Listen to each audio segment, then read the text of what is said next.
For those of you that don't know, I was originally born in Kenya, and my parents are from Somalia, and they have always, not always, but they've been Muslim for as long as they can remember, and as long as I can remember.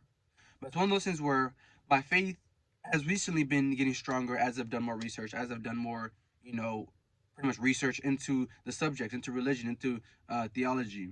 And it's one of those things where I've been realizing that the history of the Islamic religion, like the Islamic or the Arab slave trade, stuff like that, is what made me uncomfortable. It's what made me non-believer. It's what made me not want to practice the religion because I was like, I don't want to practice the religion that they came and enslaved my people with, and pretty much forced on me.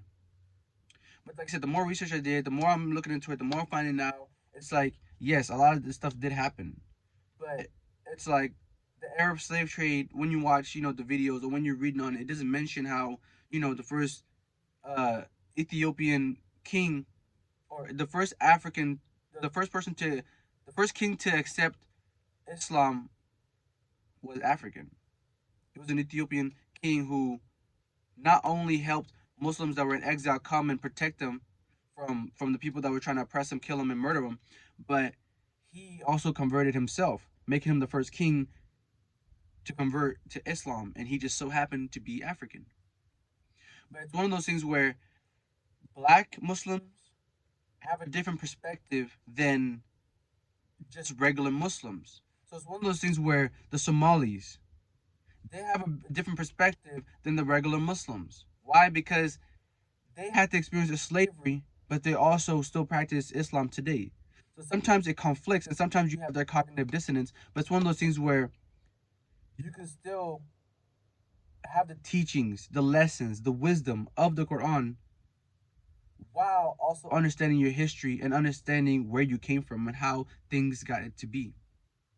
And so this video is pretty much a calling to all the black Muslims who are out there that want to be Muslim, that want to have stronger faith, that want to believe, but are in the in betweens of, oh, why would I believe a religion that's used to enslave me? But the religion does have things that I agree with it because, like I said, it's one of those things where it protects women, it loves women, it tells women to be modest. It also tells the man to be masculine, to not sin, to not do certain things, to take care of the household. And so it's like if there's values, wisdom, and things that you can learn from it, you might want to use it. And if you do want to use it, you shouldn't feel ashamed for wanting to use it or for using it, especially if you were born into a family like that. Especially if you, like I said, naturally have been around it all your life. You know what I'm saying? You can't get if your grandma is Muslim, if your parents are Muslim, if your cousin is Muslim, you can't go and just tell them to stop believing. Same with you. If you're not Muslim, you can't nobody can come and force you to start believing. But it's one of those things where you can go through that journey yourself.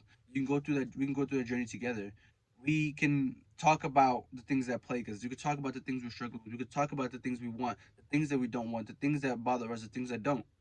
But it's one of those things where we all have to unite. So, like I said, this video is for the black Muslims who have that cognitive dissonance, that are struggling to figure out what to do and how to do it. Like I said, my channel is going to talk more about religion, more about Islam, I'm saying, more about culture, more about black people. And like I said, this is a subject that we can talk on. And if you want to be a part of it, subscribe to the channel. If you want to be a part of it, like this video.